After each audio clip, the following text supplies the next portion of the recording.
students, hope you all are fine. And today we are again with a new topic. The topic of today is valency charge determination. How to know whether a given species will have a positive charge or a negative charge, and with what type of species it is going to react. And there are some exceptions that I will talk at the last, not right now. At the last, I will talk about exceptions also. So let us start with valency. How to know the valency? First thing that you should know about valency is that it cannot be calculated without knowing electronic configuration. So it is must for you to know the electronic configuration of elements so that you can take out its valency. So see, actually what is valency? Valency is just combining capacity of an element.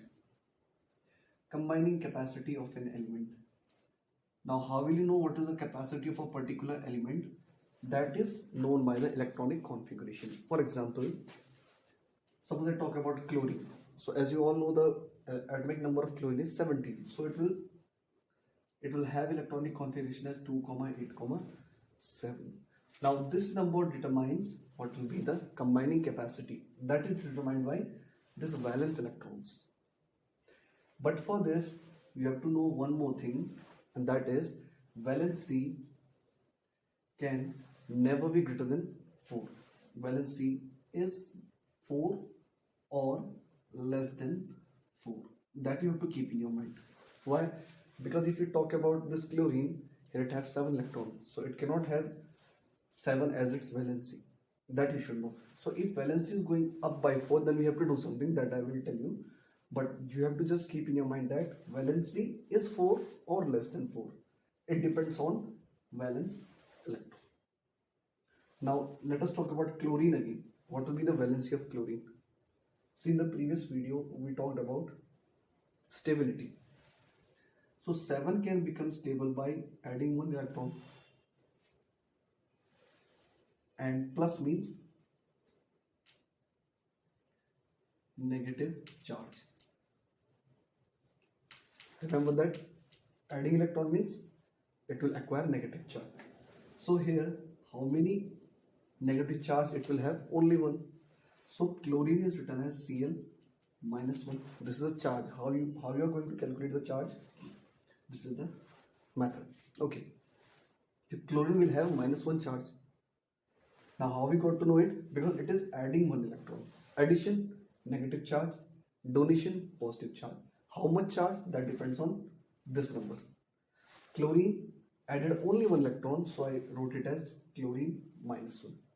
Suppose I talk about oxygen, 2, 6 needs 2 electron. Again, adding 2 electron means negative charge. So oxygen is written as negative number of electron needed 2. So it will be minus 2. In this way, we get to know what is the charge on a particular element. Let us talk about some metals also, so that we can have some examples from positive charge also. For example, let us talk about magnesium. Breaks as 2, 8, 2. Transactions can be 6 and can be 2, as I told you in the previous video. So we will go for 2 transaction because that is small transaction. So it will lose electron. How many electrons? 2 electrons. So Mg is written as plus 2.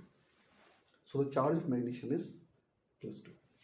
Now let us talk about valency. Valency equal to number without charge. Only that much is the valency. Number without charge. No need of using plus or minus. That you have to keep in your mind. So chlorine's valency is 1. Oxygen's valency is 2. Why? Because the charge over oxygen was minus 2. In this way, magnesium will have valency 2. That is why when magnesium combines 2 times with monovalent atoms like chlorine, MgCl. In this way, you can calculate the charge over any element. Now, how to know the valency? For that, we are going to make a small table. That table you have to learn. It's not like your mathematics table, just a small table that you have to remember, and with that we can take out the valency. So we will have 4 categories. First is metal, second category non-metal, Then we have noble gases, and last category is for metalloids. The categories that I'm making is not a fixed value, sorry, fixed place. It doesn't have a fixed place. Metal can be here, noble gas can be here. This is not a law of chemistry or any principle of chemistry. Just a small table, you can arrange it in your own way. Okay. So for metal, how to know the valency for noble gases, for metalloids, for non-metals? First of all, again I'm telling you electronic configuration. First think about configuration and then think about valence electron. In all the cases, think about valence electron. After that, what you have to do is, if valence electron is less than 4, if valence electron is less than 4, valency is equal to valence electron. If valency is less than, valence electron is less than 4, then your valency is also the valence electrons. For example, let us take the example of magnesium. Again, we are taking example of magnesium 2, 8, 2. Just look at the valence electron. How much? 2. Less than 4, it means valency is equal to valence electron, that is 2. So I will say that valency of magnesium is 2. Aluminium 283, again less than 4. It means valency of aluminium is 3. So this is the first case where valency is less, valence electron are less than 4. Okay. So what you have to do is, if valence electron are less than 4, then what you have to do, take the valence electron as its valency. Example I have given you: magnesium, aluminium, lithium. Many examples are there where you are getting valence electron less than 4. Okay. Now let us take second category. If valence electrons is equal to 4, if valence electron is equal to 4, then valency is also equal to 4. For 4, the valency is 4 only. If valence electron are 4, like in carbon, silicon, germanium, tin, lead, these are the examples where you are going to get 4 as valence electron. So here the valency will be 4 only, that you have to keep in your mind. Third category, if valence electrons are more than 4, then what you have to do? First category, less than 4. Second category, equal to 4. Another category is when valence electron are more than 4, then what you have to do is, valency is equal to 8 minus valence electron, and then you will get the valency. Example, nitrogen 2, 5. It's 2, 5. So this is more than 4. Then how to take out the valency? By using this method. So valency of nitrogen will be equal to 8, as written here. Same you have to write 8 minus valence electron. Here the valence electrons are 5. So valency of nitrogen is 3. This is the case for, actually this is the case for non-metals. This first is the case for metals. This is the case for metals. Then it is for non-metals, this one. And the second category was for your metalloids, that you know that metalloids have their valency as 4. If you know, it's very good. If you don't know, just remember this, that if valence electron are 4, then valency is also equal to 4. So this category is for valence for non-metals. First one was for metals. Now let us mix it. Take mixed example.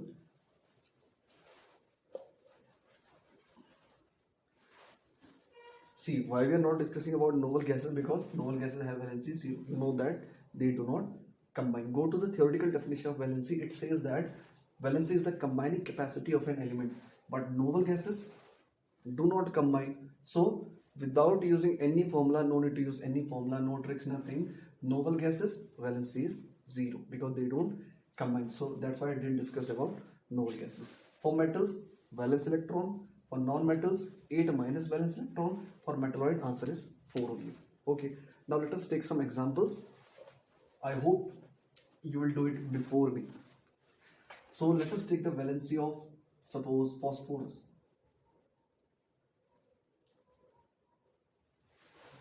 Pause the video and do it. Otherwise, I'm going to solve it. So phosphorus, atomic number 15. So let us take out its configuration. 2 comma 8 comma 5. 2 plus 8 10, 10 plus 5 15. Now this belongs to the category of non-metal. How you got to know? Because its valence electron are more than 4. So no need to think that much.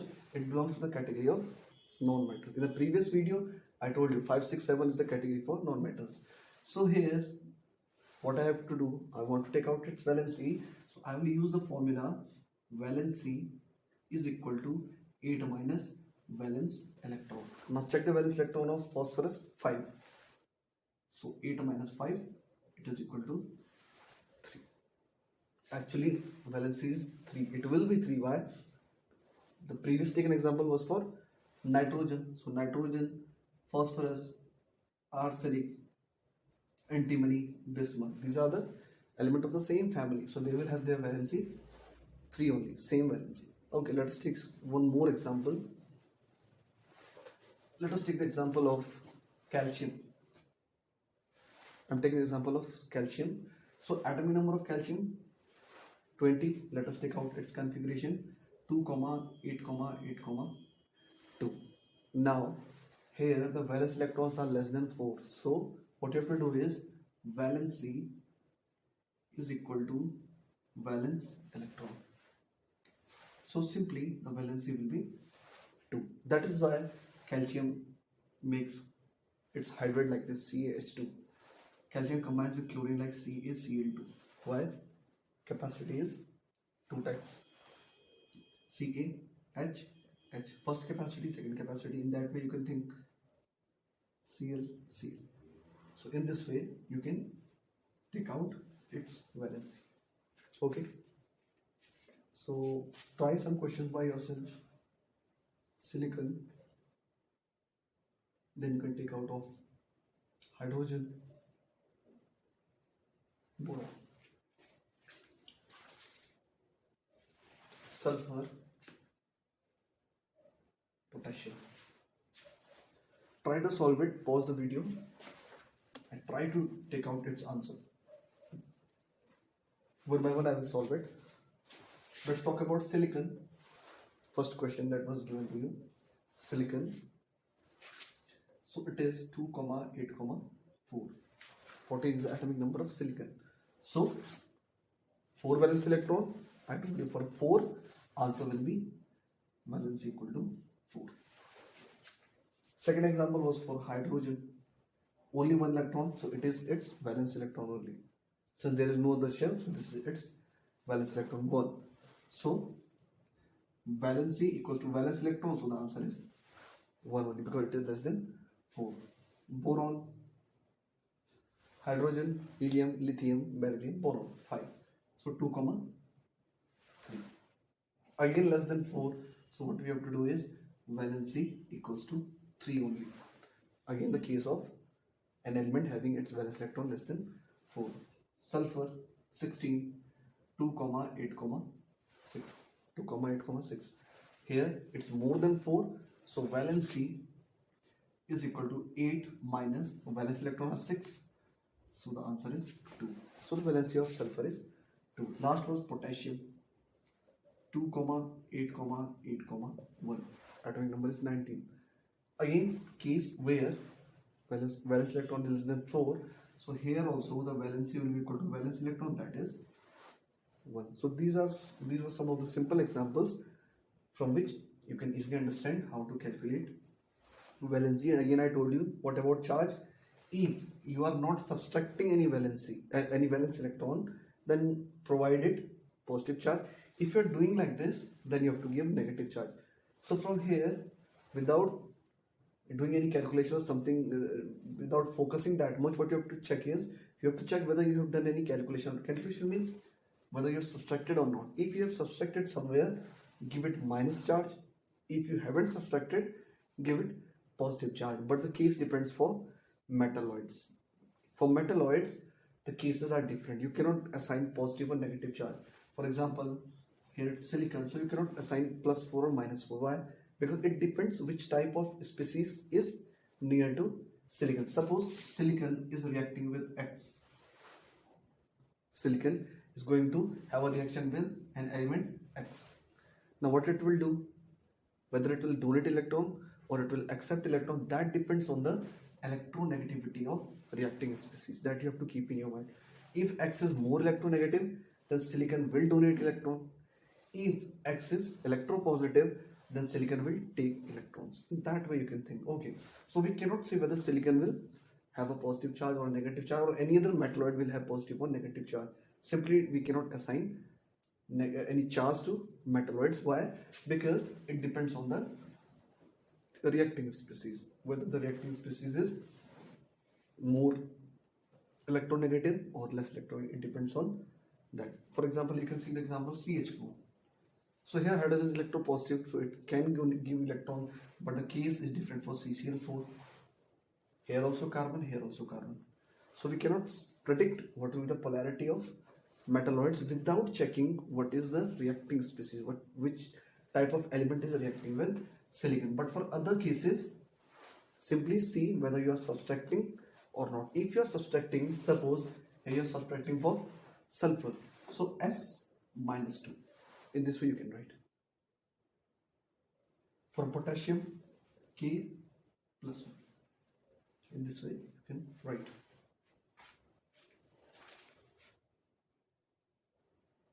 Now the last topic that we are left with related to this is what type of reaction and what type of nature these electrons are going to show, or what type of element they are going to react. So normally positive charge species reacts with non-metals. I hope the result is clear. Why positive charge species react with non-metal? Because opposite charges attract. Now from where you are getting that these are opposite charges, non-metals always have negative charge over them, and any positive charge species means it is a metal. For example, if I'm talking about sodium, so it won't have any reaction with magnesium. Why? Because Na plus 1 minus 2, plus 2, both are having the same charge. So same charges never attract, same charges will never attract, they will repel. Repulsion. Same charges always repel each other, but opposite charges attract. It means if something is positive, it will run towards negative, and negative are non-metals. So we can write this as metal that are positive have a reaction with non-metals that are negative. In this way you can understand it more clearly. So positive will run toward negative, negative will run toward positive. So if I say that there is a species named Y having minus 2, so with what type of species it is going to react? Definitely it is going to react with metals. Why? Because metals are going to have positive charge over them. And if I am talking about Z plus 1, then definitely it will react with non-metal. Why? Because non-metal have negative charge. So in this way, by looking onto the charges, you can predict what type of species, with what type of species they are going to have a reaction, or with what type of species they are going to make a compound. In that way you can think. Even the reaction, this happens like your double displacement reactions. What happens? Suppose this is A plus B minus is going to react with C plus D minus. So what they do? A plus gets added to D minus, B minus gets added to C plus. Why? Same reason. Plus goes toward negative, minus goes towards positive. In this way you get a product which is the result of double displacement reactions. So I hope the things which we discussed today, the students who are beginning their chemistry would have understood. The points that we discussed was, we talked about charges, how to know whether it is positive or negative charge. Then we discussed how to calculate the valency with criteria. If the valence electron less than 4, then you have to take the valence electron. For 4 valence electron, the valency is also 4. But for species having their electronic configuration with valence electron more than 4, then what we said, we have to subtract it by 8. And for noble gases, remember, valency is always equal to 0. Answer. From where you got the answer? From the theoretical definition, which says that valency is the combining capacity of an element and noble gases never combine. And the last we discussed is with reaction of species. Which species is going to attack toward which species? That depends on their charges. If it is positive, it will go toward negative. If this species is negative, it will go towards positive. So in this way, I hope all these things are clear to you, and try to do the questions according to the electronic configuration method. After that, easily you can predict whether the species is non-metal or metal. If it is non-metal, it will have its electronic configuration with a valence electron more than 4. If it is metal, it will have its electron less than 4. But remember, there are some exceptions like boron. Boron, even after being 2, 8, 3, it is not a metal. Like aluminium, it's not a metal. It behaves like metalloids. Carbon, even after having 4 electrons in the outermost shell, do not behave like metalloid. It behaves like non-metal. Reason? Because these 4 electrons are very near to the nucleus. It means nuclear charge have a firm grip over these electrons. So what will happen? It won't allow these electrons to be donated. Since this is the speciality of non-metal that they do not donate electrons, so carbon behaves like a non-metal even after when it has 4 electrons in the valence shell, which is a criteria for metalloid. So remember that table that we discussed is correct, but it is perfectly correct only when you know the exceptions. So you should know about exception. In the same species, if you talk about tin and lead, these should behave like a metalloid according to that criteria, but these two behaves like metals. So exceptions you have to keep in your mind. Some exceptions are there. Otherwise, you have to categorize species as metal, non-metal, metalloid, and noble gases according to that table, and you can assign charge according to that. But again, focus on the exception that you will get slowly when we make more videos. Wherever those exceptions will come, I will make you to mark it somewhere in your book or copy it in your book.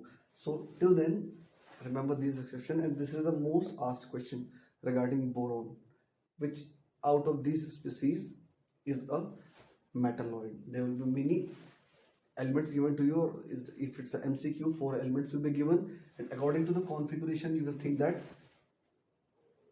283 this is a metal, and 24 this is a non-metal. But remember that even after being 2, 4, this behaves like a non-metal, and this even after having the criteria for metal, it behaves like metalloid. So keep these exceptions in mind. So I hope charges, valency, species, and some points about exception are clear to you. So keep growing, keep studying. Thank you.